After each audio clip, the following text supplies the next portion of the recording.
Assalamualaikum warahmatullahi wabarakatuh. Perkenalkan, nama saya Nurul Fitri Amalia dengan nomor induk mahasiswa 192104-1001 kelas 01 angkatan 2019. Di sini saya akan mempresentasikan pekerjaan tugas 1 aspek hukum jasa konstruksi, di mana pada tugas tersebut terdapat beberapa pertanyaan. Pertanyaan yang pertama yaitu, apa tujuan dari Undang-Undang Jasa Konstruksi? Jasa konstruksi sendiri merupakan bidang yang memegang peran penting dalam pembangunan Indonesia. Nah, dengan semakin berkembangnya dan meningkatnya persaingan pada bidang jasa dan konstruksi ini, maka dibuatlah Undang-Undang Jasa Konstruksi Nomor 2 Tahun 2017 dengan tujuan agar sektor jasa konstruksi mempunyai payung hukum yang dapat menjamin kepastian hukum dan kepastian usaha di bidang ini. Selain agar sektor jasa konstruksi mempunyai payung hukum, undang-undang ini juga bertujuan untuk memberikan arah pertumbuhan juga perkembangan jasa konstruksi dengan mewujudkan struktur usaha yang kokoh, andal, berdaya saing tinggi, dan hasil pekerjaan yang berkualitas, dan juga mewujudkan tertib penyelenggaraan pekerjaan konstruksi. Selain itu, Undang-Undang Jasa Konstruksi ini juga menjamin adanya kesetaraan kedudukan antara pengguna jasa dan penyedia jasa dalam hak dan kewajiban, serta meningkatkan kepatuhan terhadap ketentuan peraturan perundang-undangan yang berlaku. Juga meningkatkan peran masyarakat di bidang jasa konstruksi. Hal ini sejalan dengan tujuan dari penyelenggaraan jasa konstruksi yang terdapat pada undang-undang itu sendiri, yaitu poin pertama, memberikan arah pertumbuhan dan perkembangan jasa konstruksi untuk mewujudkan struktur usaha yang kokoh, andal, berdaya saing tinggi, dan hasil jasa konstruksi yang berkualitas. Mewujudkan ketertiban penyelenggaraan jasa konstruksi yang menjamin kesetaraan kedudukan antara pengguna jasa dan penyedia jasa dalam menjalankan hak dan kewajiban. Pertanyaan kedua, apakah makna konsep dari Undang-Undang Jasa Konstruksi? Konsep dasar dari Undang-Undang Jasa Konstruksi sendiri yaitu mewujudkan ketertiban dan kepastian hukum dalam penyelenggaraan pekerjaan jasa konstruksi sebagaimana dengan tujuan dibentuknya. Jasa konstruksi sendiri merupakan layanan atau pekerjaan bagi masyarakat dalam mewujudkan bangunan yang berfungsi sebagai pendukung atau prasarana dari aktivitas sosial ekonomi masyarakat guna menunjang terwujudnya tujuan pembangunan nasional.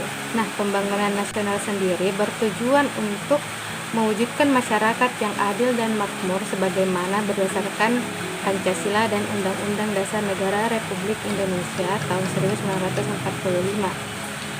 Sesuai dengan tujuan tersebut, maka bagi kegiatan pembangunan baik itu berbentuk fisik maupun non-fisik memiliki peranan yang penting bagi kesejahteraan masyarakat.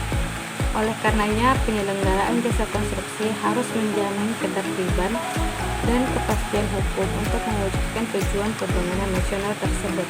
Untuk mewujudkannya, maka perlulah adanya undang-undang yang mengatur mengenai hal ini agar perkembangan bidang jasa konstruksi dapat berjalan dengan baik dan memberikan kesejahteraan bagi masyarakat. Maka dengan itu dibentuklah Undang-Undang Jasa Konstruksi Nomor 2 Tahun 2017 yang sekiranya mencakup berbagai aspek hukum bagi jasa konstruksi. Nomor 3. Sejauh mana peran mahasiswa dan masyarakat dalam pelaksanaan Undang-Undang Jasa Konstruksi?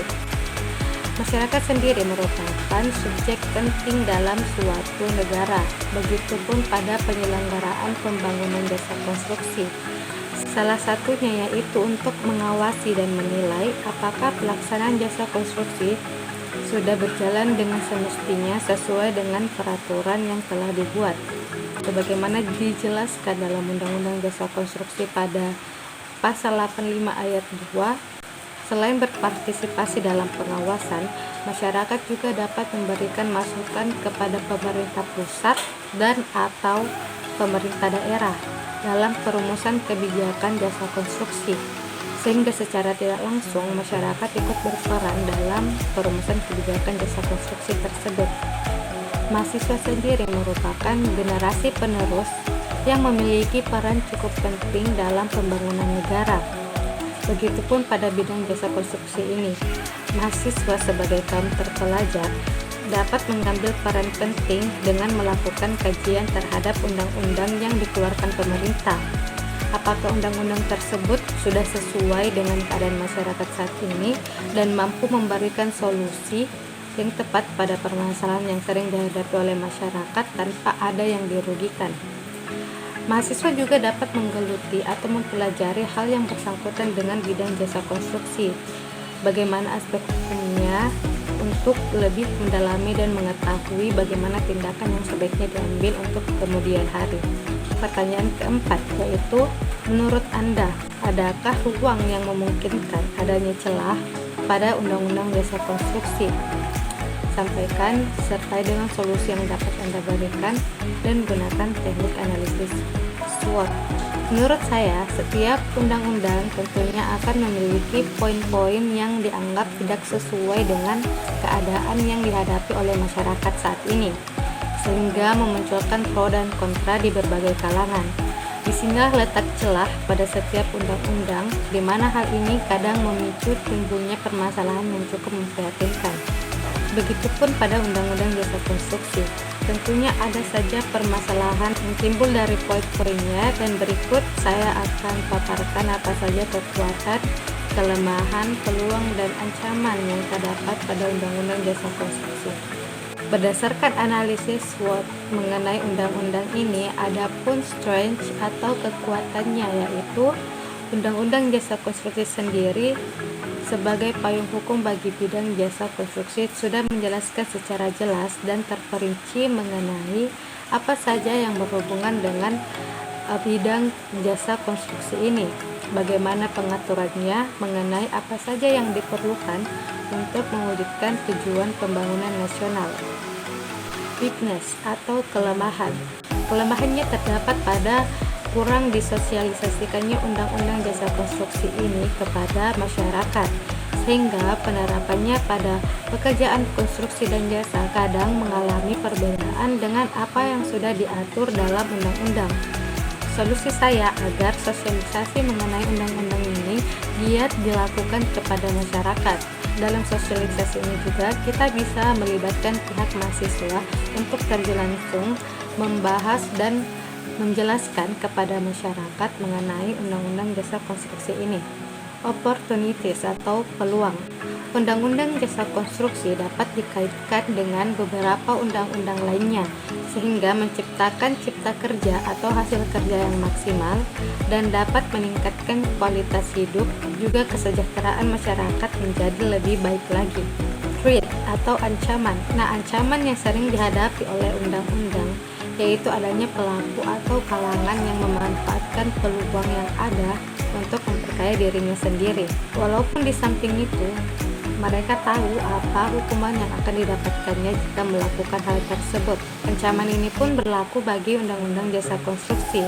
Walaupun peraturan dan ketentuan sudah diatur sedemikian rupa, ada saja orang yang berusaha untuk mengambil keuntungan dari pekerjaan di bidang jasa konstruksi ini, sehingga kadangkala pekerjaan konstruksi akan mengalami kemacetan atau bisa saja terjadi kalinya pekerjaan jasa konstruksi akibat dana untuk pembelian material tidak mencukupi.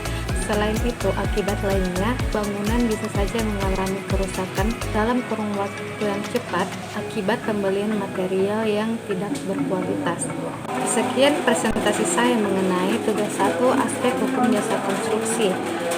Kurang dan lebihnya mohon dimaafkan. Wabillahi taufiq wal hidayah. Wassalamualaikum warahmatullahi wabarakatuh.